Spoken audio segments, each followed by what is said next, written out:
Qu'est-ce que je suis content! Content de vous retrouver, bien évidemment, chère auditrice, chers auditeurs. D'ailleurs, bonjour ou bonsoir. Je suis content aussi de vous retrouver, vous, Christian. Très content d'être de nouveau là. Comment ça va, Cédric? Et toi? Ça va très bien, merci. Tu ne m'as pas répondu, mais Ah, moi, ça va, merci. Ah bah toi, Un, ça va super. un poil passif-agressif. Oui, non. Oh, waouh, dès le début. d'accord. Ouais, au top. Ah ouais, Je au suis top. très ouais. content Surtout pour cet pour épisode. cet épisode. Et toi, Lucie, comment vas-tu? Bah toujours aussi bien. Je suis ravie du coup de faire ça C'est vrai? sur ta recommandation. Oui, parce que toi, pour toi, c'est total découverte. Bah c'est ouais, totale découverte. N'en dis pas plus. Ah non, non, Garde non, tes non. réserves. Car aujourd'hui, pour ce 13e épisode, car c'est le 13e épisode, il peut autant porter malheur que bonheur. En tout cas, pour ce 13e épisode de ce podcast Analogie 57, nous allons parler d'un film devenu culte, Kill Bill. Kill Bill de Quentin fucking Tarantino. Je savais Oui. pas que son deuxième prénom, c'était Ouais, fucking. bah je vais te faire la chronique. C'est tu vois. Quentin Waouh. fucking Tarantino. Je savais rien de lui en vrai. Alors pour ça, oui, comme d'habitude, je vais vous faire un petit résumé. Du film exactement. Du de film. quoi ça parle, Cédric? Mais je vous en supplie. Très agressive Oui. dès le début. Mais j'ai bien aimé, ça m'a galvanisé là. Le jour de son mariage, une femme enceinte se fait assassiner par un certain Bill. Elle se réveillera 4 ans plus tard d'un long coma, avec une seule idée en tête, se venger des meurtriers qui auront eu raison de ses proches, de son bébé. Mais hélas pour eux, ils n'auront pas eu raison d'elle. Tin, tin, tin. Ne refais pas la première scène. Donc là, en soi, c'est le résumé de toute l'aventure Voilà. de la protagoniste. On va pas dire son nom. Et non, mais du Bah, tu vois, c'est ce qui serait stylé de mettre un bip du coup. Oui. oui. La mariée quoi. Et parce que ce film est en 2 volumes. Est en 2 volets, exactement. Et on va parler des 2. Des 2. En Exactement. première partie donc du 1, avec les questions. Et ensuite, dans cette deuxième partie, on parlera du deuxième du coup. Mais voilà, on est en plus en échange, en discussion. Mhm. À l'origine, qui devait être un seul volet. Un seul et même film, C'est effectivement. ça. Mais trop long. Mais trop On en long, parlera et davantage. Tarantino, lui-même s'est rendu compte pendant qu'il écrivait que ça devait se couper en deux, mais il n'a pas proposé la production. Mais je trouve que c'est très bien Et aussi. c'est la production qui dit, oh, mais au final, ça se voit en deux. Bah, j'étais d'accord avec vous. Je vais réécrire pour que ce soit 2 films. Et Eh je ben savais voilà. pas du tout que c'était 2 volets, pour le coup. Ah ok, je pensais que c'était genre en mode 1 et 2. Non, pour moi, il y en avait qu'un. Ah ok. Bah, on dit Kill Bill. C'est Ouais, vrai. pour moi, c'est Oui. l'œuvre Kill Bill. Donc en soi, dans cet épisode, on va parler de l'œuvre globale Ouais. de Kill Bill, Mm. qui est en soi en 2 volets. Exactement. Et donc pour cette nouveauté de cet épisode, parce qu'on change un peu, on se met un peu en danger, on se fait des petits challenges. Cette fois-ci, ce n'est pas moi qui vais faire la fameuse chronique du jour, mais bien le spécialiste entre nous trois de Tarantino, Cédric.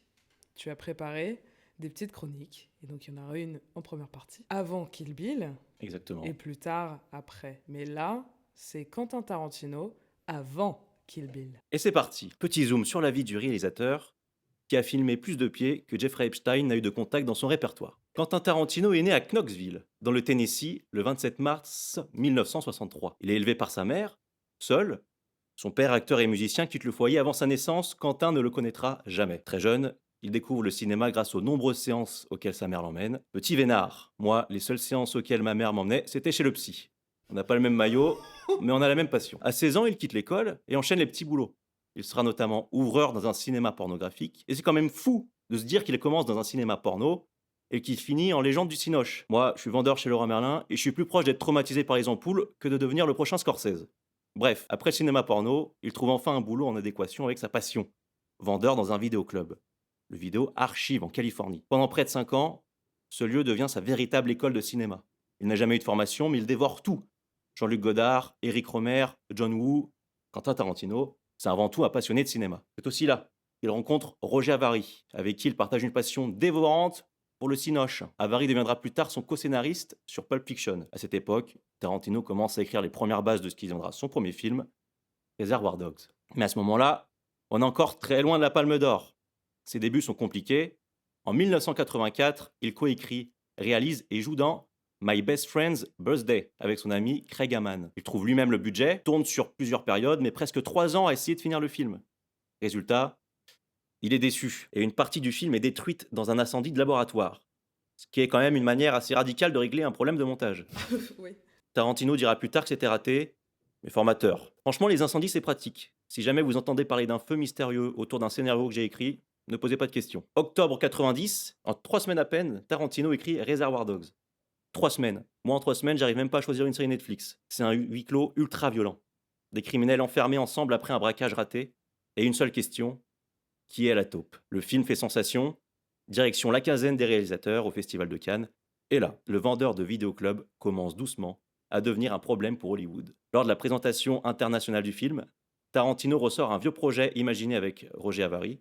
On parle évidemment Pulp Fiction. Sans doute l'une des affiches les plus reconnaissables de l'histoire du cinéma. Pulp Fiction, c'est un peu de tout. Une véritable salade de saison. De l'humour, de la violence, des scènes absurdes, des dialogues que des gens citent encore en soirée en pensant être cool, genre moi. En 94, le film décroche la Palme d'Or à Cannes, une partie du public le siffle. Tarantino répond par un doigt d'honneur devenu aussi célèbre que le film.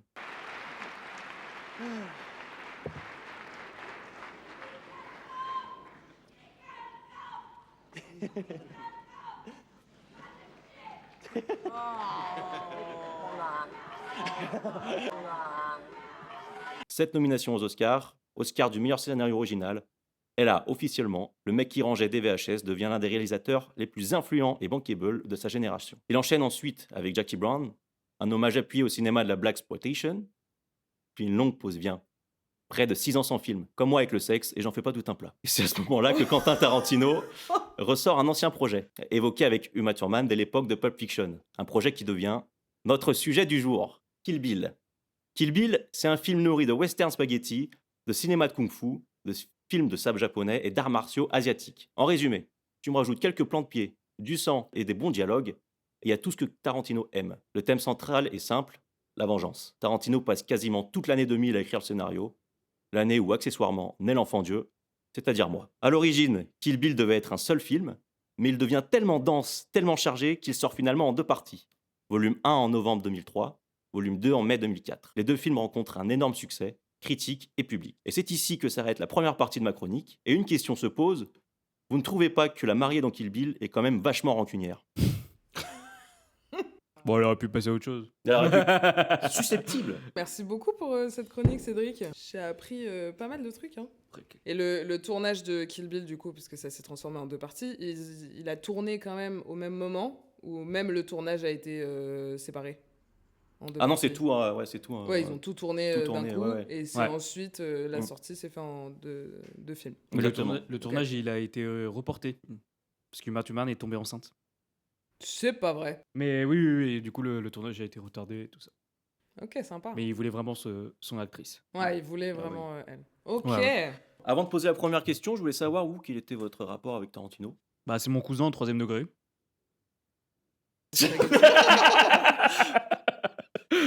M'a saoulé. Rapport avec Tarantino, très éloigné. Ouais. Non, mais très éloigné. J'ai vu que très peu de films. J'avais vu Django. Je crois que c'est le premier que j'ai vu. T'as bien aimé? Ouais, j'avais bien aimé. Je savais pas forcément que c'était de Tarantino. Je crois que quand je l'ai vu, c'était voilà, c'était DiCaprio, c'était un truc.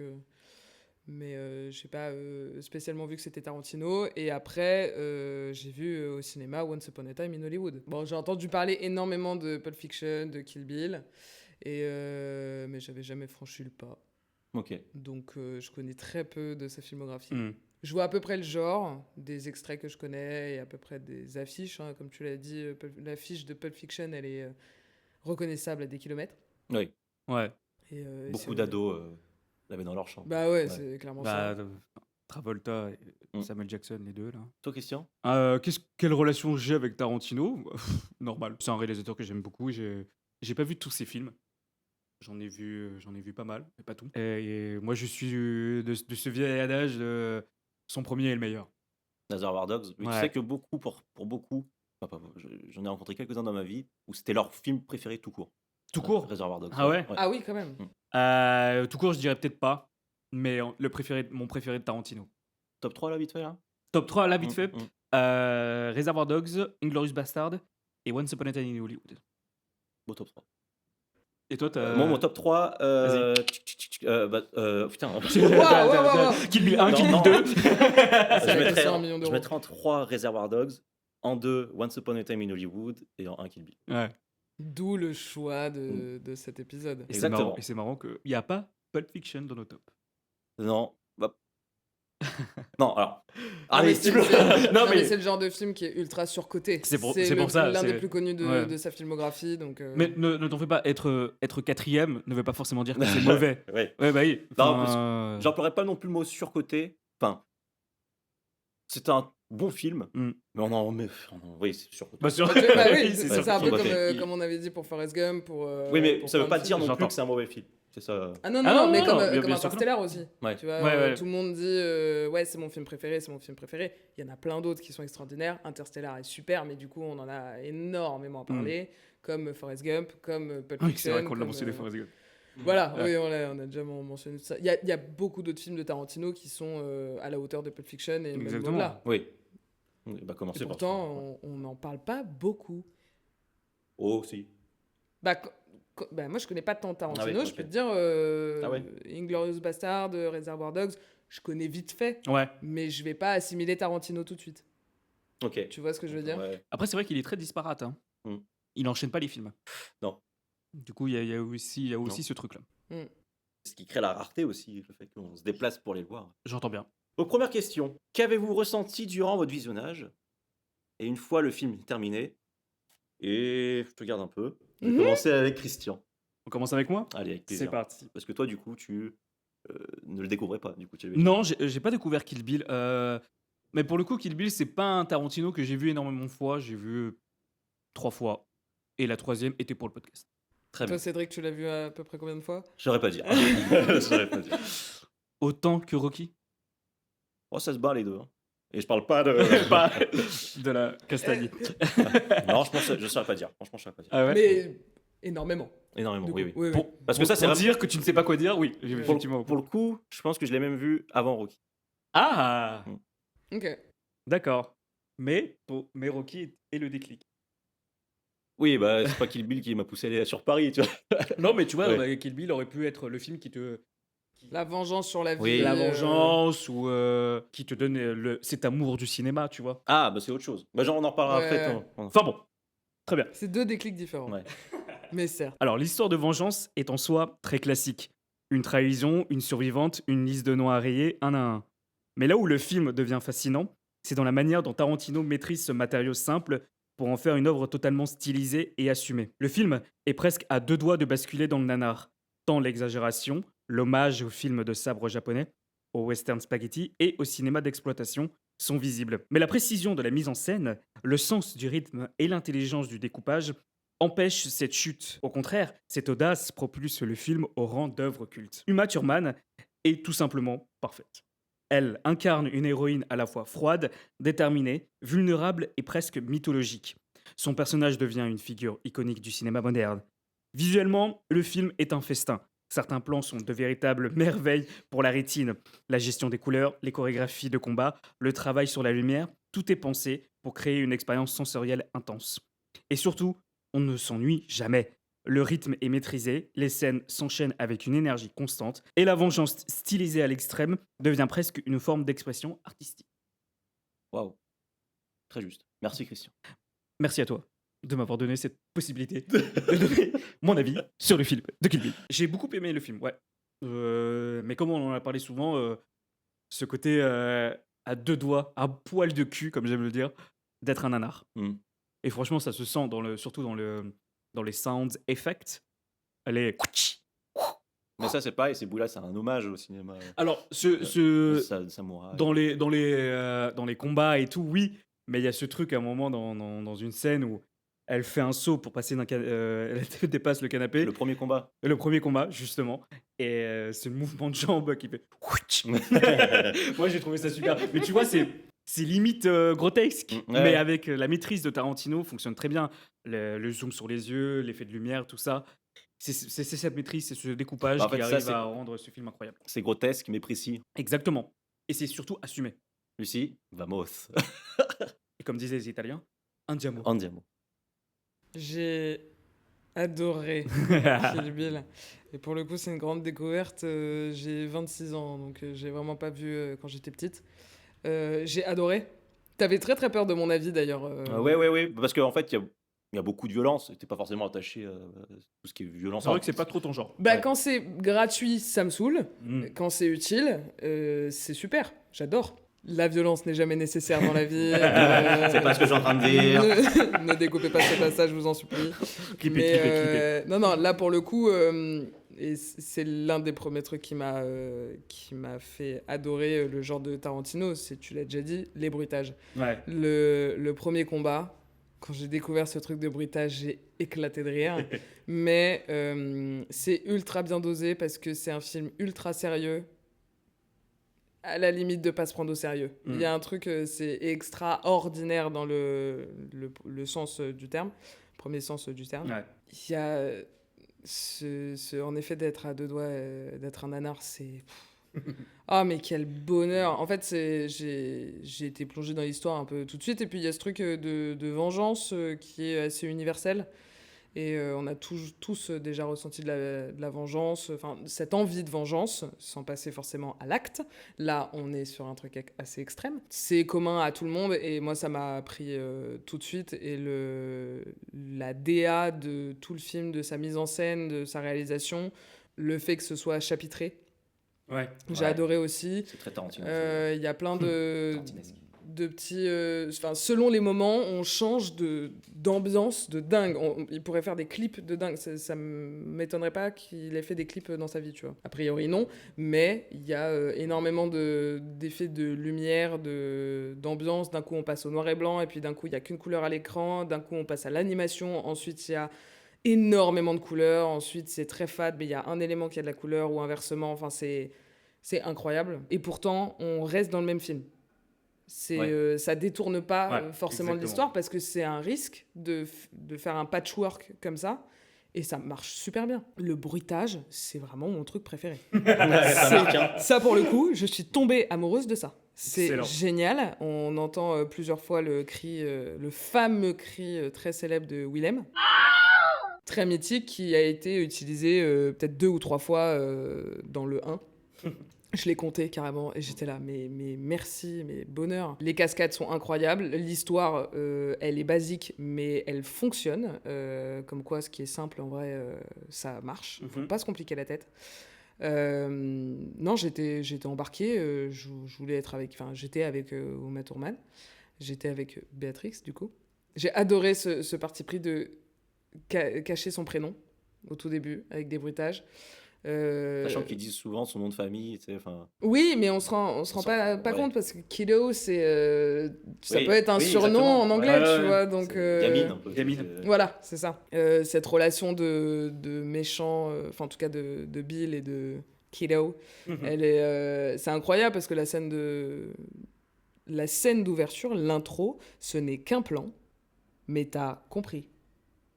C'est ça qui est fou, juste avec des dialogues, des trucs comme ça, tu vois à peu près le rapport l'un et l'autre, quoi. Mais d'ailleurs, ce plan qui est un hommage au Bon, la Beauté et le Truand.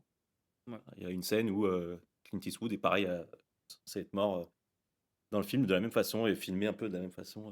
Ouais, un peu ce truc décadré, mais on voit Ouais. les yeux et une partie du visage. Et c'est cette scène d'intro. C'est génial. En fait, il est dense de dingue, mais par des idées de réalisation. Et là, autant l'histoire, le scénario, il est simple, il est bien fondé, et donc ça marche. Mais là, il y a une vraie patte de réalisation. Là, on le reconnaît entre mille, quoi. Tarantino, pour le coup, on le reconnaît. Je trouve en effet que le volume 1 et le volume 2 forment Kill Bill en entier. Il n'y a pas ce truc un peu commercial de faire un deuxième volet parce que ça a marché, parce que le premier a fonctionné. Oui, on sent De que c'est une toute façon, suite voilà. naturelle. Je suis content que ça t'ait plu, en tout cas. Ah ouais, grave. C'est du bonbon, quoi. Non, j'ai vraiment, vraiment adoré. Trop cool. Ouais, il est content. Plaisir. Ouais, ça fait plaisir. Tu m'étonnes. Et toi, Cédric, alors? Bah oui, bah alors... Voilà. Juste en un mot? Juste un... Impossible. Adoré. Impossible, bah voilà. Impossible. Non, pour la petite anecdote rapide, de comment j'ai connu Kill Bill, c'est que quand j'étais plus petit, vers mes 10 ans ou quoi, mon père avait un ami qui lui téléchargeait des films illégalement. Les DivX. On a tous cet ami d'amis, oui. C'est tout à fait. une clé USB. Et il y avait donc les films de Cédric, les films de gamin, et les films de papa. Vous ne fallait pas regarder parce que dessus il y avait Les Affranchis, il y avait Le Parrain, et il y avait Kill Bill. Et forcément, j'allais voir les films de papa et j'étais attiré par ce titre Kill Bill. J'ai cliqué dessus et la scène d'impro m'a fait flipper et pendant un temps, j'arrivais pas à aller au-delà de la scène d'intro, j'avais peur Waouh. et après, bah, par la suite, je suis allé un peu plus loin et puis le film, m'a pris de ouf, tu vois? Mais voilà, pour la petite histoire et c'est bizarre, enfin, c'est un peu bizarre, les gens vont dire que j'abuse, mais c'est bizarre vraiment ce que je ressens pour ce film. C'est de l'amour. Je suis vraiment amoureux de ce film, quoi. Mmh. C'est J'entends. et souvent j'ai ce débat dans ma tête où, où je me dis des fois, je crois que c'est peut-être mon film préféré, en fait. Parce que La La Land, Rocky et Kill Bill, mais les 3 Les 3, ils se battent en duel de ouf, genre. dès que j'en regarde un, je dis: «Mais non, mais c'est lui, mon film». Et je Ils pense que ça changent dépend d'avis. aussi sur le moment. Sur le moment aussi, Ouais, de ouais. toute façon, on peut pas le quantifier et objectivement parler de Oui, film. Les films, de toute façon, ne donnent de quoi qu'il arrive, et sont sur le moment. exactement. Mais pour le coup, je pense en vrai, je pense intérieurement, c'est quand même Kill Bill mon film préféré. Parce que Kill Bill, c'est quoi? Kill Bill, c'est mon fond d'écran. Kill Bill, c'est mon tapis de souris d'ordinateur. C'est C'est vrai. non, c'est vrai. Non, mais c'est vrai. C'est un Non, mais petit c'est vrai. c'est une petite photo que j'ai dans ma chambre, un grand poster. En fait, il y a pas une journée où je vois pas, le personnage de la mariée. Ouais. Uma Thurman. Voilà, il y a pas une journée où je vois pas Thurman. Uma Thurman dans Kill Bill. Ouais. Donc je pense que, au fond de moi, il est là-haut. Il est Mmh. là-haut. Et moi, j'aime tout, j'aime toutes les scènes. C'est pour ça, là, sur la deuxième question, c'était très difficile pour moi de choisir une scène. J'aime tout, j'aime les musiques. Le fait de mélanger du western avec des scènes de samouraï, tu là, mais c'est du génie. Grave. C'est du génie, pourquoi personne n'y a pensé? Non, mais il y avait tout pour faire un bon nanar, hein. Ouais. Ah oui, Mais oui, tout, c'est mais- vraiment, comme on s'est dit, comme je l'ai dit. C'est sur le fil et c'est d'une justesse qui est assez dingue. Ouais. Pour le coup, il est vraiment pile au milieu et ça fonctionne à merveille. Même le truc, côté cliché de quand elle va se faire, son sabre et que comme par hasard, bon, pour elle, enfin dès qu'elle dit Bill, il accepte. Mais en fait, c'est trop bien, en fait. La façon dont Ouais, c'est ouais. fait, à ce moment-là, c'est trop bien. Mm. Donc voilà, j'ai un amour inconditionnel pour ce film. Même les étapes en soi, même comment c'est fait, il y a, tout n'est pas dans l'ordre temporel, t'as des flashbacks, t'as des Ouais, trucs, ouais. et en fait c'est très bien amené parce qu'on on a des infos au bon moment et on n'en a pas trop non plus. Bah, tu remarques, par exemple, qu'au moment où elle vient de finir son premier combat. Ouais, je l'avais remarqué. Ouais. Je l'avais remarqué, Elle a donc barré je d'abord, savais. Ouais, exactement. Ça, ce genre de détail, j'ai adoré. c'est ouais. Du coup, j'ai vu ça, je fais ah, ok. Ok. Bon, bah, on va voir. Mais du coup, tu connais la fin, mais ça C'est pas ça dérangeant. n'empêche pas que tu profites justement de ce moment-là Mhm. et que tu doutes, Mhm. du coup, que ce soit Oui. à ce moment-là Oui, qu'elle ça ait peut réussi être, à la vaincre. et la fameuse Pussy Wagon. Le Pussy Wagon, je voulais acheter les clés. Enfin, je voulais tu sais, en mode porte-clés. Et je me suis dit, pour les meufs, c'est pas top pour draguer. Non, je te conseille. Non, c'est pas. Si. C'est pas ouf. En soi, si t'as pas vu le film, c'est un peu chelou. Ouais, Pussy Mais Wagon. c'est porte-clés. C'est une belle référence. Ouais. Ah, par contre, si tu l'as, c'est stylé. Bah ouais, Mhm. grave. Mais faut l'avoir. Putain, la bagnole, quoi. Mm. Et en soi, l'histoire, elle est dure quand même. hein. Non, mais. Non, mais c'est Parce que vrai. je suis en train de me rappeler de quand elle est à l'hôpital et avant de voler les clés de bagnole. Enfin, c'est horrible ce qui lui arrive quand même. Ouais. Elle s'est fait violer. Ah bah, il y a un nombre incalculable Ouais, de fois. ouais. Et en plus, l'infirmier est dedans. Il se fait payer, machin. Des mecs qui veulent tirer leur coup. Enfin, c'est immonde. À ce moment-là, dans cette scène, la façon dont elle s'en sort, c'est hyper jouissif. C'est tellement bien. T'es là, putain. C'est gore de ouf. hein. Ouais, c'est gore. Ah. Puis t'es énervé. En fait, t'es énervé avec elle. Et du coup, quand elle lui claque la porte dessus, t'es là, mais vas-y. Oui, Oh, et, Bill Ouais, il y a Je ce sais pas de truc qui tu de- parles. C'est qui? Je sais pas. La violence, elle est quand même énorme, mais elle est aussi grotesque que le bruitage, que ce truc. Enfin, tout est gros. Donc, cette violence, ça passe. Ouais. Par contre, c'est un ensemble, il y a un équilibre en tout. Parce Ouais, bien qu'il sûr. y a des moments de violence qui sont quand même. Ouah, ok, d'accord. Bon, tu sais, quand elle lui coupe la tête, enfin le haut de la tête, j'étais là, waouh, Ah. ok, on est sur And ce you genre de see you. délire. Mais au début, tu vois juste la coupe de cheveux. Oui, non mais tu vois juste la perruque voler. Ouais. Et moi, ça, et tu vois ce trait d'humour grotesque, du coup t'amènes à ça et ça fonctionne. Mm. T'acceptes. Et quelle était votre scène qui vous a particulièrement plu? Une scène qui vous a le plus touché dans le film? Lucie. Ouais, bah, on en avait un peu parlé, il y en a pas mal. C'est pas celle que j'ai choisie, mais toute la séquence d'animation. Je trouvais ça super. Sur l'enfance de... Comment elle s'appelle? Oren Ishii. Voilà. Que j'avais beaucoup aimé. Mais il y en a une qui m'a vraiment marqué. C'est le premier combat. Ah, ça... Dans le 1, hein, quand elle va se venger une première fois. On a l'intro en noir et blanc, et juste après, on est sur un quartier pavillonnaire avec des couleurs. Ouais. Oh la vache! Du rose. Oh, mais t'as pas. Toboggan arc-en-ciel. Ah, mais ouais, de ouf. T'as pas une touche de blanc ni de noir, c'est que de la couleur, mais genre de la couleur vive. Et là, pour le coup, ça te fait rentrer dans un monde un peu imaginaire. Enfin, du coup, là, tu rentres tout de suite dans la fiction. Ouais. Avec des couleurs aussi saturées que ça. Ça m'a un peu fait penser au quartier pavillonnaire de Édouard aux mains d'argent. Ah, ok. Oui, bien sûr. Ce Ok, truc je vois. un peu saturé, machin, ce truc parfait et tout. Et c'est ça, on rentre dans un monde parfait, sauf qu'elle, elle vient tout balayer sur son passage. Et le premier combat, il est violent de ouf, mais entre deux femmes, j'étais là genre waouh, ok, combattantes de zinzin. Les cascades sont trop bien et c'est là où tu captes qu'il y a des bruitages partout mais quel bonheur. Juste, en fait, je l'ai vraiment capté quand elle a sauté au-dessus du canapé Ouais, et ouais, ça c'est fait un... J'ai fait waouh, c'est du pur génie puisque là j'accepte de tout quoi. Il y a rien de dramatique et tout, mais Non, c'est non. violent. Enfin, je sais pas, ça fait une sensation un peu particulière. C'est marrant la petite coupure avec la petite. Oh là Quand elle là. descend du bus. Couteau derrière le dos. Et puis il y a ce truc, ouais, d'un coup la scène se coupe parce qu'il y a sa petite fille qui a 4 ans et toutes les deux elles se retournent avec leur couteau caché dans le dos. Et là elle dit bon bah je te fais du café. Il y a un peu ce truc de on est ennemis, mais on a été partenaires avant, on se connaît et Ouais. tout, et on arrive à doser de ouais on veut se venger. Mais il y a quand même des enfants, il y a quand même la... Enfin, je Mais sais il y a pas, ce un- professionnalisme qui est là-dedans. Exactement. C'est pro. Voilà. Et la résolution de la scène, je l'ai trouvée incroyable. Mm. Je m'attendais pas du tout à ça et j'étais là, waouh, ok. Avec les Frosties, bien sûr.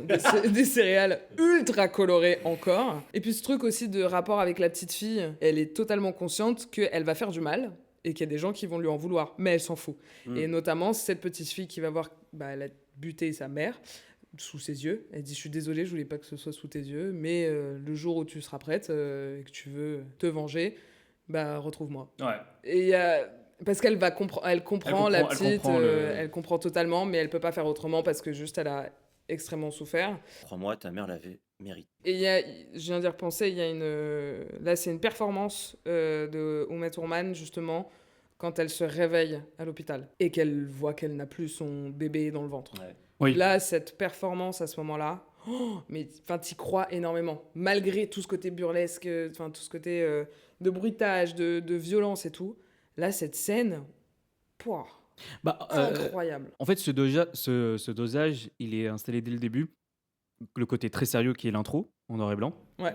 Et le côté assez, qu'on pourrait dire même burlesque, avec tous les effets sonores, les effets lumière, les plans serrés, direct dans le combat après. Et ça installe direct comment le film te sera servi. Sérieux, avec un peu d'excentricité. Ouais, Mm. totalement. Et petite, si j'ai mon bruitage préféré, Ah, le combat Oui, avec Gogo, ouais. Gogo, qui est un peu le sous-boss. Ouais. Parce que Ouais. cette scène, je l'ai vraiment vue comme un jeu vidéo. Hein. Oui. Tu sais, Oui, où oui. t'as tous les sbires qui viennent et puis c'est facile à buter. Ensuite, Mhm. t'as le sbire le vrai bras droit du méchant, qui est un peu plus compliqué. Et ensuite, t'as le boss.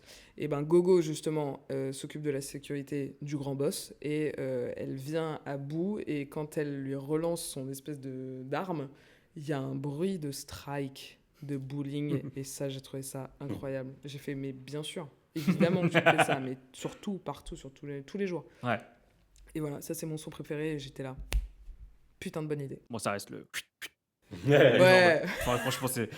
En fait, il y en a plein. Non, mais les lames, les poings, tout ça, je reconnais, c'est le kung-fu, c'est le combat, ok. Ouais. Mais vraiment, le saut du canapé, Ah j'ai ouais. fait waouh.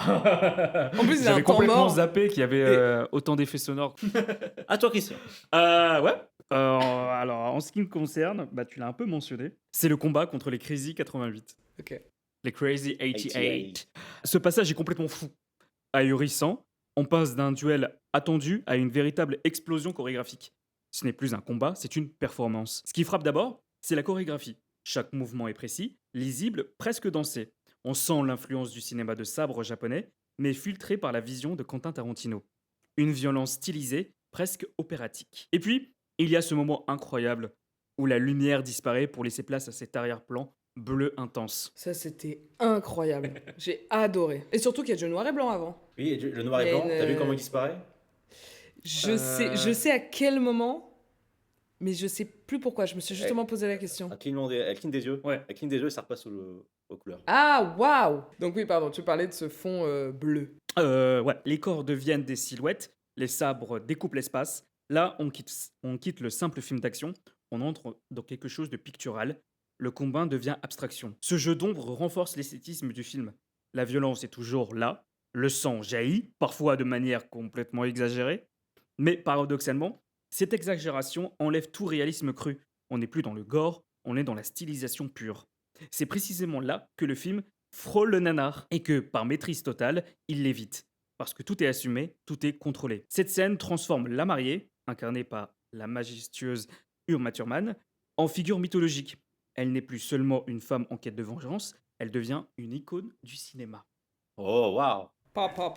Avec ce moment de Cette scène, elle est incroyable. le fond bleu là. C'est pour ça que je parlais de clip au tout début. Ouais. C'est. Ah, tu peux clipper. Bah ouais, un truc comme ça, tu Mm. peux le clipper. De ouf. Puis ça change, du coup. T'as tout le combat qui sont à des lieux différents et du coup Ouais. à des esthétiques différentes La aussi. chorégraphie est dingue. Hein. La chorégraphie est dingo, mais tu passes du noir et blanc, ensuite t'as de la couleur, ensuite t'as le fond bleu, ensuite t'as tel point de vue, ensuite ils sont juste sur le rebord du Ouais. truc là à sauter et j'étais là, mais what? On dirait Karate Kid et ça me fume de rire. J'adore. Est-ce que Cédric, t'as réussi à trouver un passage? Oui, tout de même. J'ai pensé à la scène qui me revient tout de suite en tête quand je pense à Kill Bill. L'une des scènes en tout cas, c'est l'animation justement. Ouais, ok. J'en parlais. J'aime tout dans cette animation. En plus, il y a ce truc où tu peux te dire au début, mais qu'est-ce que ça vient foutre là? Ouais, c'est ce que je me suis posé comme question quand même. Et en fait, tu t'acceptes très vite. Et moi, ce que je trouve, et j'en ai parlé tout à l'heure, c'est le côté génie, c'est le côté musique de western sur un animé, quoi. Et ça marche super bien. Et t'as les giclées de sang, t'as la... Putain. Comment tu fais Ouais, et je t'en parlais l'autre jour, Christian, il y a une phrase, moi, que j'aime beaucoup, c'est bizarre que j'aime bien, mais que j'aime beaucoup, c'est Ah oui, quand Oren, du coup, est gamine, elle a 14 ans, Mhm. et qu'elle retourne chez le gars qui a tué ses parents, et La mariée. qui dit, Oren avait de la chance, car le gars était pédophile. Heureusement pour elle, par chance, il était pédophile. Et là, waouh. Et du coup, gros sable dans ton ventre, Gros sable dans ton ventre, mon gars. et tu rentres chez ta maman. Et du coup, voilà, pour moi, c'est cette scène. Après, je pense aussi à la scène du coma aussi, que j'aime Mm. beaucoup. Ouais, c'était dur de choisir, mais je choisirais celle-là quand même. Celle-là. Mm. Mais je me suis posé la question au tout début pour savoir pourquoi de l'animation et pourquoi pas l'avoir fait en vrai. Ouais. Qu'est-ce qu'apporte l'animation à ce moment-là? Et c'est quand tu vois les giclées de sang, tu fais d'accord. Tu ne peux pas faire ça dans la vraie vie, ou alors ça rend pas pareil. Et le coup de pied dans le cigare, là, Ah Fais dans ouais. le cigare qui tombe. qui Ça- fait 20 mètres. Ça s'enflamme pas si vite. Je vous le dis tout de suite. Moi, j'ai. Non, c'est pas possible. Mais c'est Ouais, manga, donc, c'est assumé. ça apporte ça, et puis c'est la culture japonaise. Donc il a forcé le trait là-dessus, et en fait, ça marche bien, quoi. Mhm. Au lieu d'utiliser du sépia pour le flashback, ou du noir et blanc, là, c'est de l'animation full, quoi. Ouais. Et puis ça allège le casting hein, aussi. Ouais, c'est clair. Là, du coup... Et la boîte de production qui a fait l'animation, c'est la même qui a fait Ghost in Shell, Ok. Ok. l'animé. Je suis contente que ce soit sur cette partie-là qu'il y a eu de l'animation, et pas, par exemple, sur le combat... Ah ouais, Crazy 88. Voilà, avec tout le monde. Là, ça aurait été trop dommage. Enfin, genre, c'est Non, trop pour le beau coup, de les ça voir. aurait été très dommage. Mm. Mais je sais que t'as longuement hésité entre la scène d'intro. Oui, parce que la scène d'intro, bah. Je peux te mettre deux fins. Et j'en reparlerai plus tard. Mais ce que j'aime chez Tarantino, ce que j'aime le plus, c'est ses dialogues, son écriture. Et sa scène d'ouverture, les premiers mots de Bill, mais tu peux en frissonner, quoi. Il lui dit Tu penses que Tu me trouves sadique. Ouais, tu me trouves sadique. Sache qu'il n'y a rien de sadique. Il lui fait une petite tirade vite fait. Ouais. Et t'es là, waouh. Avec son mouchoir, Bill. Et ouais, il lui essuie le coin de la joue. Il y a Bill marqué dessus. C'est du génie. C'est le méchant, je crois. Mais en fait, tout est efficace. Ouais. C'est ça qui est beau. T'as l'impression que c'est pas forcément. Quand tu vois ça, tu te dis, bah oui, c'est évident. Mm. C'est ultra recherché pour que ce soit efficace, c'est évident. Et du coup, est-ce que vous conseilleriez, recommanderiez ce film en général et quelqu'un qui n'a jamais vu de film de Tarantino? Bah pour le coup, en général, oui. Mais du coup, je recommande vraiment le 1 et le 2. Faut les voir ensemble. Si on Oui. voit que le 1, on voit pas la fin de l'histoire. Mhm. Et pour commencer Tarantino, même si je connais pas trop sa filmographie, là pour le coup, t'es entraîné dans une patte très particulière. Et ouais, sur la filmographie de Tarantino, c'est souvent comme ça ou c'est très hétéroclite comme. Oui, déjà, le côté chapitre, dans beaucoup de films, il y a ce côté-là. Ce Ouais, côté où c'est pas linéaire, aussi, Ouais. les histoires, par exemple Pulp Fiction, par exemple, Ouais. et même dans Les 8 salopards. Ou quoi. Hmm. Et aussi, surtout, en fait, moi j'ai l'impression que Kill Bill, du coup j'enchaîne un peu, mais ouais. Ouais, vas-y. dans Kill Bill, il y a tout ce que va faire Tarantino dans la suite de ses. Ouais. Il y a du western, Ouais, ok. il y a ouais. du samouraï, enfin, t'as tout. Ouais, c'est ce que, Tout ce qu'il est capable de faire et qu'il fera dans différents films. Il te le montre. Là, il comment te le ça- met tout d'un coup. En fait, il te fait un espèce de teaser de tout ce qu'il peut faire dans sa réalisation, tout ce qu'il aime. Et ensuite, dans chacun de ses films, il va approfondir, on va dire, une DA particulière. Bah ouais, Exactement. dans ces cas-là, Exactement. Kill Bill, il est méga complet et il y a forcément des passages que tu kiffes. Selon les goûts et les couleurs, évidemment. C'est pas mal de commencer justement parce que c'est ultra complet, t'as un peu de tout. Et ensuite, bah, tu vois un peu des films plus sur le western, comme tu disais, Ouais. ou autre type, quoi. C'est sûr. En ce qui me concerne, ouais, à tous ceux qui aiment le cinéma audacieux, stylisé et assumé. C'est une histoire de vengeance très classique, mais portée par une maîtrise totale de Quentin Tarantino. Le film est un hommage au cinéma de genre, mais jamais une parodie. Il joue avec les codes, les exagère, les sublime. C'est une expérience visuelle et rythmique, rare, un film qui ne cherche pas le réalisme, mais l'impact.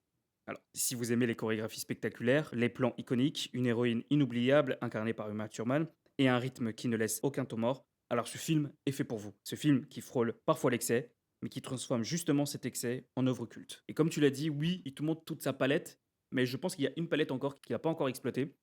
C'est la grandiloquence en termes de chorégraphie. Qu'il a fait seulement pour Kill Bill. Ah oui, oui. Ah, qu'il a pas mais exploité il dans l'a pas un autre film. Ouais. comme on l'avait dit, là où il Oui, se c'est centrait sur. Là pour l'instant, pas encore. Mhm. Qui sait peut-être Donc, je sais pas. pour son prochain film, un vrai film de samouraï. Et je le recommanderais d'autant plus aussi parce que le protagoniste, c'est une protagoniste. C'est Exactement. une héroïne. Ouais. Et je vous en supplie, mettez des femmes protagonistes et surtout héros comme ça. C'est fabuleux. Et Cédric, tu veux un peu plus étayer? Bon, moi, c'est bon, oui. Enfin, moi, je le recommande à 100 000 %. Que vous ayez jamais vu Tarantino ou que vous vouliez commencer Tarantino, c'est parfait. Enfin, Ouais. moi, je recommande 1000 %. Vous ne serez pas à l'abri de tomber amoureux de ce chef. Ah. Bah, en vrai, il est très réconfortant. Mm. Moi, j'ai ressenti un truc. Voilà, je suis bien chez moi, genre, je regarde ce truc. Ça t'emporte de ouf. Enfin, ça t'éloigne de ton quotidien de zinzin. Ouais. Mais comme premier Tarantino, tu recommanderais? Ok. Moi, je recommande soit Reservoir Dogs, soit. Et pas Once Upon a Time in Hollywood? Non. Pas en premier. Ah non, je le trouve plus compliqué. Ok. En termes de compréhension, je Ouais, veux dire. ouais, ouais, non, Bah, moi, je l'ai pas. J'ai loupé le coche, moi, quand je suis allé Et, voir bah, au ciné. Mhm. et pour Voilà. terminer, je dirais que ce qui est aussi intéressant, c'est que le personnage de Uma Thurman, du coup, n'est pas forcément quelqu'un de bien. C'est quand même une tueuse, faut le rappeler. Ouais. Oui, oui, oui, c'est des anti-héros. Mm. Oui, oui, oui, ça met. Le film nous place avec des anti-héros. Vous voulez rajouter autre chose? Non, pour moi, c'est bon. Non, passons au numéro 2. Mais Je veux le volume 2. d'abord, let's quiz. Ah, mais oui! C'est moi qui l'avais oublié cette fois-ci. Ah, c'est vrai. Je suis pas vexé. 3, 4. Let's quiz! Petit quiz à choix multiples. Où était caché le pistolet de Vernita Green, alias Mocassin Cuivre? C'est son nom de code, hein. Mocassin cuivre. Ouais, c'est Mocassin Cuivre, ouais, je crois. Dans le bac à linge, dans une boîte de céréales, dans une boîte à chaussures. Bah, la boîte de céréales. Exactement. Mm. C'est ta scène, oui. Bah oui, c'est ma scène. J'étais là, genre, ouah, attends, quoi? Ok. Que porte le nom du pick-up que la mariée vole Pussy Wagon Moby Dick, yeah, my cock for you. C'est toi qui as inventé ce Ah oui, j'ai inventé. Je me suis dit, attends, qu'est-ce que je peux faire? My cock for you. Wagen.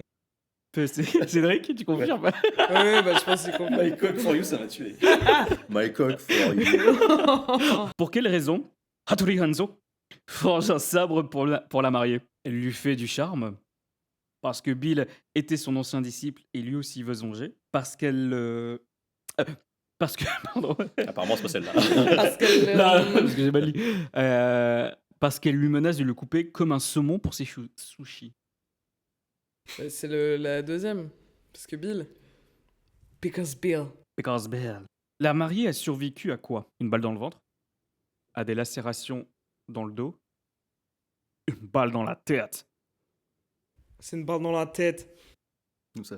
Tu touches là. Tu touches là, ça, Toum, toum. ça se Ah oui, creuse. c'est vrai. Pam, pam. Non, mais le bruitage quand elle tape dessus, c'est incroyable. Selon vous, combien de temps a duré le tournage du combat contre les Crazy 88? 6 semaines? 8 semaines? 10 semaines? De Putain. tournage. Ouais. Attends, pardon. Toute ta scène Exactement. Combien de temps elle a duré Putain, en tournage? en tournage. 8 semaines, Moi, 2 mois, c'est 6 semaines, 8 semaines, 10 semaines. Moi, je Mais serais what? tenté de dire 8. J'aime bien l'infini. Ouais, grave. 6, allez. 8. 8 semaines de tournage Putain, pour 2 tourner. mois. Et, à contrario, le tournage de Pulp Fiction a duré 10 semaines. Putain, tu imagines? Oh, mais waouh. Et voilà. T'imagines? 8 semaines pour Exactement. une scène. Bon, Bah, quelle scène, hein. quelle scène. Mais attends. Bah déjà, elle dure 20 minutes. Hein. Ah ouais? Ah putain, dans ma tête, elle durait moins longtemps, c'est pour Elle ça dure aussi. 20 minutes. Ah ouais, donc oui. Ouais, bah oui. Avec tous les plans, toutes les cascades, tout. C'est vrai qu'il y a énormément de plans, c'est ça Ouais. le truc. Parce que même s'ils répètent à côté, enfin, c'est... Mm. Oh, on n'a pas parlé d'ailleurs de l'assistante là qui se fait couper le bras. Ça, c'était marrant, ça. Sarah, Jennifer, Qui? l'assistante. Qui se fait couper le bras? La française. Là, c'est Sophie. Ah bah voilà. Ah, c'est Sophie? Comme 9. David Chicotte. Ouais, tu vois. Ah, Oh, waouh. l'épisode Oui, qui nous a Sophie. précédés. Ouais, Sophie, ça m'a fumé de rire à la fin de la scène. Quand Uma Thurman, elle fait « Sophie, tu restes là ?» Non, par Elle fait, contre. D'accord. D'accord. Ok, j'étais là, mais attends, elle est encore en vie, elle s'est pas vidée de son sang. Ouais, entre-temps. oui, bah, Il n'y a aucune logique. Oui, dans encore un Tarantino. truc exagéré, elle serait morte depuis longtemps. Bah oui, non mais même... Elle serait Non, mais longtemps. Uma Thurman ne pourrait même pas marcher en 5 heures Exactement. après Avec 4 ans de coma. Mais, des muscles tellement donc, atrophiés. 8 semaines. 8 mais semaines. alors, la prépa Ah oui. de chorégraphie, Ouais. elle devait être Complètement dingue. costaud de ouf. Exactement. Merci Christian en tout cas. Et bah de rien. Merci beaucoup. Et on peut passer donc à la partie 2. Jingle.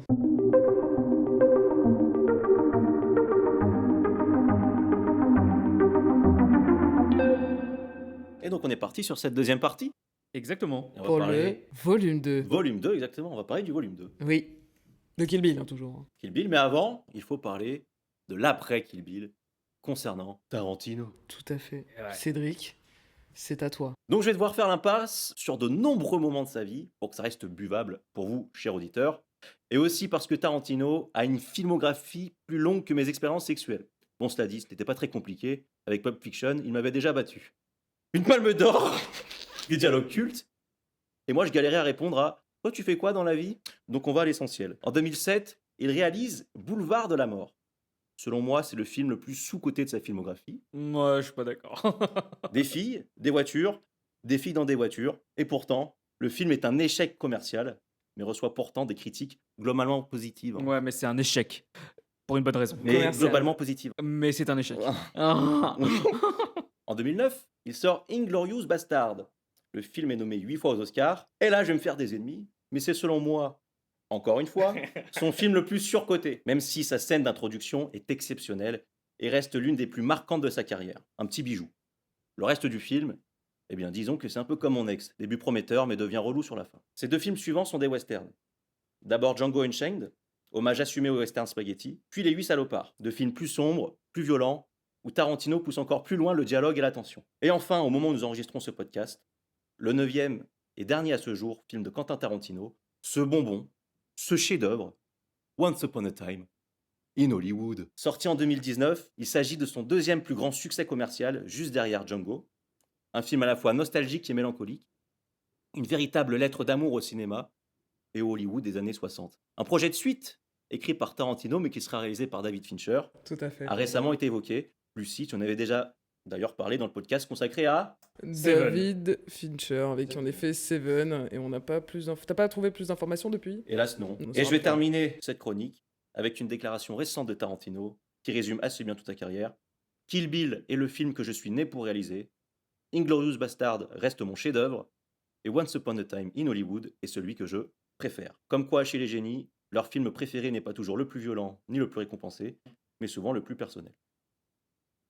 Waouh, ok. Alors attends, il a rien sorti depuis 2019? Rien à part petit livre qui sera ma recommandation. Ah, ok, on en parlera plus tard. Mais ah, ok, bah il prend des sacrées pauses. Ouais, Ouais, il est tout à chaud. fait. Ouais, quand même. Ok. Parlons de ce deuxième volume. Alors, Bon, allez, je me lance. Je me lance, Vas-y, vas-y. d'accord. Après l'explosion visuelle et chorégraphique de Kill Bill Volume 1, le deuxième volet, Kill Bill Volume 2, prend une direction presque opposée. Là où le premier film était une déferlante d'énergie, le second ralentit. Il parle davantage, il explore, il creuse les personnages. Le personnage de Bud, par exemple, apporte quelque chose de presque absurde. Il est pathétique, ironique, désabusé, une figure inattendue dans cette galerie de tueurs mythologiques. Il désamorce la tension par sa banalité presque comique, et ça fonctionne très bien. Le passage de l'entraînement de Pei Mai donne un récit une dimension quasi initiatique. On comprend que la vengeance de la mariée ne repose pas seulement sur la rage, mais sur la discipline, la souffrance, l'apprentissage. Ce n'est plus seulement une guerrière, c'est une élève devenue maîtresse. Et puis, il y a ce moment clé, quand la mariée apprend qu'elle est enceinte. Là, le film bascule. La vengeance cesse d'être uniquement personnelle, elle devient presque existentielle. La maternité recontextualise tout. Le premier film montrait une machine de guerre, le second rappelle qu'elle est une mère. Mais le film peut laisser légèrement sur sa faim. La confrontation finale avec Bill, interprétée par David Carradine, est à l'opposé de ce que le premier film semblait promettre. On pourrait s'attendre à quelque chose de spectaculaire, de grandiloquent, presque opératique, et au lieu de cela, Tarantino choisit l'intime, le dialogue, la discussion, et une fin presque retenue, c'est audacieux, cohérent avec la tonalité du second volet. Mais quand on sort du volcan visuel du volume 1, on peut ressentir un léger manque d'explosion finale. Ah oui. ouais, tu trouves? Oui. Oui. Ouais, moi j'ai adoré le fait que ce soit intime, justement. Et là, Je dis pas le contraire, mais tu vois, il y a ce truc que comme le 1 te fait exploser la rétine, Hmm. ça, c'est comme s'il te promettait que la suite sera pareille. Bill est souvent mentionné, c'est le grand méchant. Ouais, bien sûr. Voilà. Mais je ne dis pas que c'est mauvais, attention. Hmm. Mais tu peux avoir ce arrière-goût de. Bah justement, moi j'aimais bien le fait qu'ils te promettent quelque chose d'extrêmement grandiose ou avec des cascades de dingue, etc. Ouais. Et en fait, non. Parce qu'il y a un truc qui change tout. même Ouais. limite, t'es un peu... t'es là, en fait, je suis plus trop envie qu'ils se battent. Moi, Ouais, voilà. Je suis plus trop envie qu'ils se battent, du coup. Ouais, Ouais. moi, j'avais envie, ça m'a un peu coupé l'herbe sous le pied et en fait, il te donne envie d'avoir un truc extraordinaire, mais en fait, là, il te dit, bah non, ce sera pas quelque chose d'extraordinaire, ce sera quelque chose de très intime et de la manière en plus dont ça se termine, l'action de Uma Thurman, j'ai fait, bah oui, évidemment. Évidemment que ça va se passer comme ça et justement, je trouvais ça d'autant plus beau du coup. Ok. On, Moi, je a, comprends. on a un côté plus doux et plus sensible dans le 2 que dans le 1 parce qu'on sait pourquoi. Et là, ça devient beaucoup plus, en tout cas psychologique et pas binaire, le truc de on m'a fait mal, je vais faire mal. Là, c'est autre chose et de pourquoi, du comment elle est partie, de pourquoi, du comment Bill va la poursuivre. Enfin, il y a en fait tout part d'émotions et de sentiments. Et c'est ça qui est sublime. Cette découverte-là, moi, je la trouve très très belle. Et, mais malgré que le volume 2, quand même, m'a plu énormément, mais il est d'autant plus satisfaisant parce qu'il y a le volume 1. Ah ouais. Tu vois, si tu le prends tout seul, j'ai préféré le 1, mais le volume 2, il est... Enfin, c'est pour ça que je parlais de ça, c'est vraiment un tout. Moi, je le vois dans une seule et même œuvre, je vais pas comparer les deux. Le 2 fonctionne très très bien parce que le 1 existe. Et surtout, dans la scène finale, moi, ce que je retiens surtout, c'est le petit monologue, là, sur Superman. qui la compare à Superman. Ouais. Ah ouais, ah Ouais, ça Ça, c'est... c'est tellement bien écrit, Mm. c'est tellement bien. Trop C'est fort. ça, et ça reste cohérent. Ouais. Très cohérent. C'est sur le fait que... Bah, en Attends, fait, elle naît... Non, Superman naît Superman et il se déguise en Clark crée Kent. Ouais. Voilà, il se crée un personnage pour qu'il soit lambda dans le monde. Et elle... Elle est née tueuse. Enfin, elle est née tueuse. Ouais, voilà. Et elle voulait se déguiser en maman, en mère de famille classique. Voilà, c'est ça. Alors que pas du tout. Hein. Mais que ça reste une tueuse née, quoi. C'est ça. Et c'est pas l'inverse. Donc, ouais, ce passage-là, il y a aussi le. Moi, dans le 2, ce que j'aime bien, c'est du coup le passage avec Michael Madsen, du coup Bud, Bud. Mm. qui est mort l'année dernière d'ailleurs, qui était dans Reservoir Dogs. Dans les 8 salopards aussi. Il y a eu Salopard. Waouh, sacrée collaboration. Et ouais, le passage où elle est enterrée vivante, là, je pense qu'on a tous fait un cauchemar de ça. De ce- Ah ouais, grave. Être enterré vif, bien Ah ouais. sûr. Ce qui est bien, c'est que du coup, tu ressens, parce que la caméra est vachement plus resserrée, Mm. du coup, tu ressens un peu cet étouffement aussi.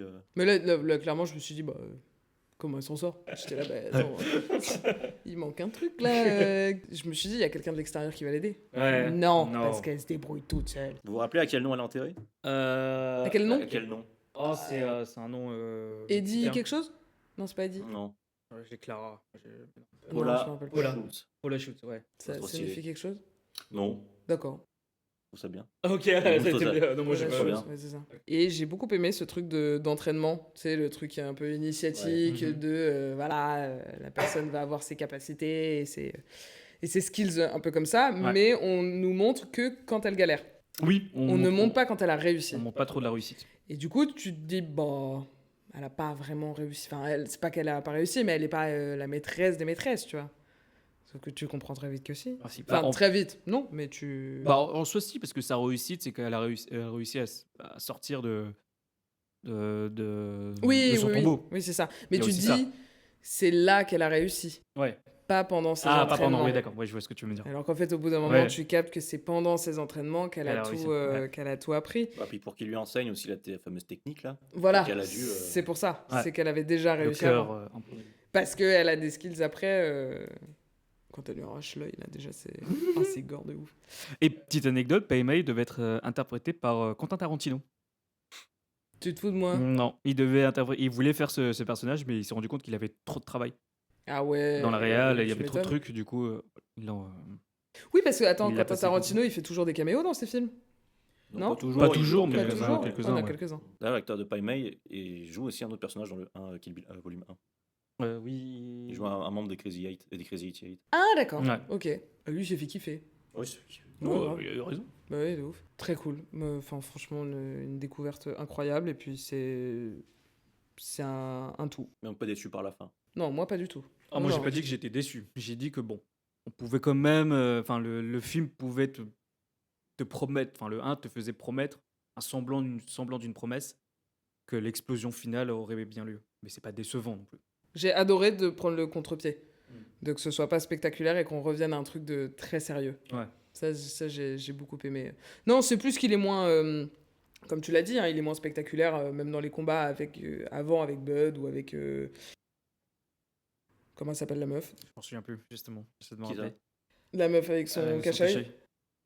Ah, je sais plus. Enfin voilà, les différentes étapes Ouais. et tout, tu te dis ça va être spectaculaire et tout. C'est moins spectaculaire que le premier, mais ça reste quand même tout aussi violent. Mais là, c'est plus... Je sais pas, il y a un côté plus sérieux et on rentre vraiment dans l'intime et donc ça y va tout doucement. Moi, j'ai été conquise par l'œuvre en elle-même. Formidable. Parce que du coup, Tarantino fait partie de ces réalisateurs qui ont pour premier film un véritable chef-d'œuvre. Mhm. Ok. Et dans le milieu, ils sont assez rares à avoir comme premier film un chef-d'œuvre. Oui, Je vais vous citer 5 réalisateurs qui ont un excellent premier film. À vous de deviner lequel. Ok. ok. Et par exemple, je vous dis Orson Welles. Citizen Kane. Exactement. 1941, c'est considéré tout simplement comme l'un des plus grands films de tous les temps. Et il a ça en premier film. 4,8 par la presse et 4,3 par les spectateurs sur Allociné. Sam Mendes. 1917. Enfin, il a fait ça, mais non. Mais. Oh, il a fait quoi comme. Oh, il a fait un James Bond. Mais je sais pas si c'est son premier film. C'est pas le vieil homme et Non. All Man, the Old Country, non? T'as quelqu'un du casting que tu peux nous dire? Oui, alors moi, perso, j'ai pas vu le film. Ah, Je veux dire. tu penses qu'on l'a vu, nous? Je pense, oui. Ah ouais C'est pas impossible. Peut-être toi. Et il y a Moi. Kevin Spacey dedans. Ouais, bah toi. Moi, je sais Kevin pas du tout. Spacey est dedans avec Sam Mendes. Non, je crois que j'ai pas. Je crois que peut-être que j'ai vu le film, mais j'ai pas retenu le réalisateur. C'est American Beauty. Ah putain. Ah, waouh, ok. En Bien sûr. 1999, il a eu l'Oscar du meilleur film. Ah, Waouh. putain, c'était Sam Mendes. Je savais absolument pas. 3,9 par la presse et 4,2 spectateurs sur Allociné. Waouh. Et pour un premier film, avoir l'Oscar du meilleur film, c'est fort. Steven Spielberg. Pression après quand même. Hein. Oui, par contre, oui. Ah, la pression, elle est dingue. Ah, Spielberg. Je connais pas son premier film. Ben moi non plus. Je l'ai vu ou pas, moi? Je sais pas. Tu sais pas. Ça, je sais pas te dire. Premier film de Ah Spielberg. putain, attends. Non, c'est pas E.T. Non, c'est E.T. Non, Non, c'est pas E.T. non, non, Non, c'est c'est pas pas non. E.T. La liste de Schindler. Non, t'imagines. Je pense pas Ah, ça. incroyable. Un film sorti en 1971. Ah non, j'ai pas. Je m'en souviens pas de son premier film. Ce film s'appelle Duel. Non, ouais. Duel? Duel. Non, je connais pas. Très bonne critique, 5 étoiles par la presse, Waouh. Non, je connais pas. 4,1 par les spectateurs. Ah ouais, je connais pas du tout. Ok, Duel. Kevin Costner. Je vais pas vous aider. Ah, Pourtant, le film est giga connu. Ah oui, mais les réalisateurs américains, c'est... ah putain, j'ai que Mel Gibson en tête, mais Kevin Costner, qu'il a fait. Le film a reçu 7 Oscars, 3 Golden Globes et l'Ours d'Argent. C'est l'un des films les plus récompensés pour une personne ayant travaillé dans le cadre de la réalisation d'un film, en plus d'être aussi producteur et acteur dedans. Ah merde, il est acteur en What plus. the fuck? 5 par la presse et 4,3 par les spectateurs. Oh Bodyguard. Non, j'ai pas. Danse avec les loups. Ah putain, c'est lui qui a... Ah, je savais pas que c'était J'en lui ai qui l'avait réalisé. tellement entendu parler, je l'ai Je savais toujours pas pas que vu. c'était lui qui l'avait réalisé. Premier film. Waouh! Putain, Danse avec les loups. Ouais, très bon film. Bon bah faut vraiment que je le regarde. Je ne sais combien de personnes m'ont dit de le 7 regarder. Oscars pour un premier film. Ah ouais, Ouais. c'est ouf. Attends, il a produit, réalisé et joué dedans? Ouais. Ouais. What the fuck? C'est lui qui danse. Et enfin, Franck Darabont, qui a fait La Ligne verte. Ah Ah, bah je connaissais pas le Vous connaissez- réalisateur. Vous connaissez sur le film. Ah, ok. Son premier film. Sorti en 94. Il a depuis acquis le statut de film culte, figurant notamment dans la liste des 100 meilleurs films de l'American Film Institute, ainsi qu'à la première place du classement des meilleurs films de l'Internet Movie. Et en 2015, le film est sélectionné par le National Film Preservation Board pour conservation à la bibliothèque du Congrès aux États-Unis en raison de son intérêt culturel, historique ou esthétique important. mais what the fuck? Je Attends. sais pas, je sais pas Attends, quel attends, film il a fait. Il y a quelqu'un de connu qui a joué dedans? Oui, C'est qui? Morgan Freeman. Attends, Morgan Freeman a joué dedans? Je crois que je l'ai pas vu, mais ça me dit grave un truc. En tout cas, je suis sûr que tu le connais. C'est Oh sûr. merde, attends, avec Ah, Morgan Freeman? Freeman. C'est une adaptation d'un livre. La ligne verte? Ah, Les Évadés. Oui. Non, les... Bravo. Ah putain, mais comment vous voulez... Ah oui. Comment voulez-vous que je Comment le voulez-vous sache que je le Comment sache voulez-vous? Mais oui, évidemment. Et donc, premier film en évadé. Donc non, je l'ai pas vu. Ah bah oui. Non, je l'ai Bah pas non, vu, non. Peut-être que depuis, elle... Non, Non. non, je fais pas mes devoirs. Et c'est tout pour moi. Voilà. Waouh. Eh ben, c'est très gentil. Voilà. Merci. C'est très gentil. C'est très gentil. Non, mais c'est vrai que parfois on connaît des réalisateurs, mais on connaît pas forcément leur premier Un film. premier film. Et inversement, on connaît des on connaît Non, des oui, films oui. et on se connaît- dit pas que c'est le Oui. premier. Ouais. Oui, c'est vrai. Quel réalisateur c'est? C'est fou. Voilà. Merci beaucoup Ouais, Cédric c'est- merci à d'avoir vous. Je t'en porté ces chroniques. Avec plaisir. J'espère que ça vous a plu. Bah Et grave. maintenant, on peut passer au petit reco. Bah ouais. La reco, coco. Mandation. C'est la reco. La reco, la recommandation. Et alors, après avoir vu les deux Kill Bill, plusieurs films me sont venus en tête. Lady Snowblood. Ouais, Blood. Lady Snowblood. Ou alors Le Comte de Monte Cristo. Mais bon. Oui, le comte de Monte Cristo. Oui. Mais au final, je vous recommande vivement la saga John Wick, commencée en 2014 et réalisée par Chad Stahelski. ChatGPT. Qui Par qui Chad Stahelski. Si Tarantino transforme la vengeance en fresque stylisée et presque mythologique, John Wick la transforme en mécanique implacable. Là où Kill Bill joue avec les références et l'exagération assumée, John Wick adopte une approche plus brute, plus physique, mais tout aussi chorégraphiée. Tous deux partagent une histoire de vengeance simple, presque minimaliste, une mise en scène ultra maîtrisée, une chorégraphie des combats millimétrée, un personnage principal iconique, incarné par Keanu Reeves. Mais là où La Mariée est une figure presque mythologique, John Wick est une légende du milieu criminel. On ne suit pas seulement un homme en colère, on suit une réputation. Et surtout, la saga construit un univers. Des règles, des codes, une organisation souterraine avec ses hôtels, ses pièces d'or, ses hiérarchies. C'est un monde structuré, presque féodal, où chaque duel obéit à une logique. Alors, John Wick pousse encore plus loin la dimension ballet de la violence, mais dans un registre plus sérieux, plus ancré, plus contemporain. C'est moins pop, moins référencé, mais c'est d'une précision redoutable. John Wick raconte l'histoire d'un ancien tueur à gages légendaire qui avait quitté le monde criminel pour vivre une vie paisible avec sa femme. Lorsqu'elle celle-ci meurt d'une maladie, elle lui laisse un dernier cadeau, un chiot, symbole d'amour et d'espoir. Mais peu après, des criminels s'introduisent chez lui passent un tabac, volent sa voiture et tuent le chien. Ce geste apparemment banal déclenche une réaction en chaîne.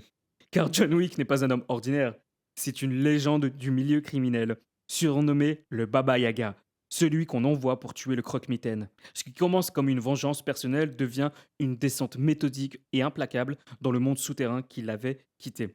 Le film dévoile alors un univers structuré par des règles, des codes d'honneur, et notamment l'hôtel Continental, sanctuaire pour assassins.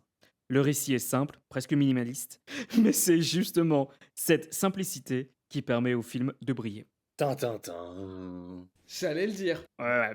Et ouais, je sais que toi, Cédric, John Wick, bon.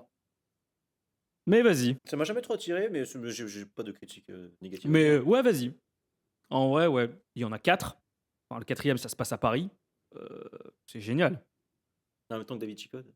Et au même, exactement, il rencontre Tom Hanks. Non. Crossover. Merci pour cette recommandation. Mais de rien. Lucie. Pour cette recommandation, bah déjà j'ai eu pas mal de difficultés à trouver ça, parce qu'en fait des films de vengeance, il y a que Monte Cristo, comme tu l'as dit, qui me venait en tête, mais bon, on en a assez entendu parler, je pense. Donc, je me suis renseignée et j'ai trouvé Old Boy, sorti en 2003, qui est un film sud-coréen. Et en fait, bon, ça colle extrêmement bien avec l'histoire de Kill Bill, hein. C'est un homme qui est renfermé pendant 15 ans. Il ne sait pas où, il ne sait pas comment, et il ne sait pas pourquoi. Et au bout de 15 ans, il va sortir. Et là, il va vouloir trouver la vérité et se venger. Tout simplement. Donc voilà. Simple, efficace. Ça donne envie. Hein. Regardez-le. C'est très violent. C'est assez violent. Il y a un plan, d'ailleurs, que j'adore, qui me fait penser à Kill Bill avec son fond bleu. Enfin bon, il y a des similitudes, mais en tout cas, il est enfermé pendant 15 ans. C'est le début du film. Et nous, on sait absolument rien en tant que spectateur. Donc on découvre en même temps que lui. Voilà, si vous aimez la vengeance, regardez-le. C'est le thème principal. Et donc, Cédric, tu nous as un peu teasé ta petite recommandation tout à l'heure. Qu'est-ce que c'est ? Je vais vous parler du livre de Quentin Tarantino, qui est sorti en 2021 et qui s'appelle Once Upon a Time in Hollywood. Et ce livre fait un peu office de complément à son film du même nom, qui est sorti 2 ans avant, en 2019. Il utilise les mêmes personnages, mais ne rejoue pas exactement les mêmes scènes. Et j'ai eu la sensation qu'il y a mis des passages qu'il n'a pas pu mettre dans le film. Des pensées, des détails qu'on n'avait pas su saisir à l'écran. Et c'est génial. Le livre apporte vraiment des informations supplémentaires sur certains personnages, notamment Cliff Booth, et ça enrichit la compréhension du film. On reconnaît immédiatement la patte Tarantino. Direct, à l'américaine, un style cru et efficace, un peu comme Stephen King parfois. Et une fois de plus, j'ai été hypnotisé par ces dialogues, comme on peut l'être devant ces films. Là, c'était... je crois que c'est le bon mot, hypnotisant en vrai. Et ils sonnent justes, sont satisfaisants, avec une musicalité presque comme une partition. Franchement, dans ma vie, seuls Tarantino et Alexandre Astier m'ont autant impressionné par leur écriture. Et après avoir lu le livre, j'ai revu le film, et je peux vous garantir que vous le verrez avec un œil totalement différent. Certaines réactions des personnages, certaines scènes prennent une toute nouvelle importance grâce aux détails du roman. C'est extrêmement satisfaisant. Bref, si vous avez aimé l'univers de Once Upon a Time in Hollywood et ses personnages, lisez le livre, vous serez aux anges. Très belle recommandation. Je ne savais pas du tout. Et voilà, et c'est super. C'est vraiment super. J'ai pris mon pied. Donc c'est un livre, enfin il n'y a pas de bande dessinée, c'est pas une bande c'est un dessinée, roman. c'est juste un roman. C'est un roman. Ok. Pareil, chapitre. Très, très, très chapitré du coup. Et il y a plein de... même des trucs qu'il n'a pas pu mettre dans le film. Ouais. Que ce soit par faute de moyens ou parce que... ou trop long. Il l'a mis dans le temps, livre. ouais. Mmh. Trop bien. Donc c'est en complément du film ? Ouais, je dirais ça en tout cas. Parce qu'il raconte le film dans le livre ou pas ? Et il raconte certains passages. Mais est-ce qu'il y a des passages qui sont enlevés, par exemple, du film Non, non, non. Il y a des passages qui sont dans le film qui citent dans le livre. Ouais. Ou alors il reprend certaines scènes du film, mais il en fait quelque chose de différent. Ah d'accord, ok. Oui, Ok. donc il y a quand même un truc de... Ah, c'est du nouveau. C'est pas comme... Voilà, c'est pas que tu vas pas lire un truc que t'as déjà vu, quoi. Ouais. Ah non, du tout. Ouais, ouais. Et c'est pour ça que c'est super. Donc ouais, merci en tout cas à vous deux. C'était trop bien. Bah, merci à toi pour Merci à cette toi. proposition d'épisode. Très belle découverte pour ma part. Je suis très Tant mieux. contente. Très content que ça vous ait plu. Et donc pour le prochain épisode, le 14e déjà, 14e, ouais. Ouais, ça passe vite. on parlera de quoi? On parlera du prénom. Mais petite nouveauté surtout, on parlera d'une pièce de théâtre. Exactement. On intègre ce nouveau format dans le podcast. Parce qu'à la base, Et- on s'est rencontrés au théâtre, quoi. Exactement, En oui, c'est faisant vrai. du théâtre. C'est notre première. Donc c'est Oh, ce découpage. Parce qu'à la base, on s'est rencontrés au théâtre. Tu te démerderas pour coller. pour ça que le montage existe, Christian. Ouais, c'est vrai que notre première passion commune, ça a été le théâtre. Oui, à la base, ça a été le théâtre. Théâtrone. Les premiers livres, enfin, les premières œuvres qu'on a partagées à trois, c'était des pièces de théâtre. Exactement, oui. Donc, on s'est dit, c'est peut-être le moment de l'intégrer au format. Mais on en parlera dans le prochain épisode. Avec plaisir. Avec plaisir. À la prochaine. À la prochaine, faites attention à vous, portez-vous bien. N'hésitez pas à nous dire si l'épisode vous a plu, que ce soit en commentaire ou en Ouais. face. Venez nous manger.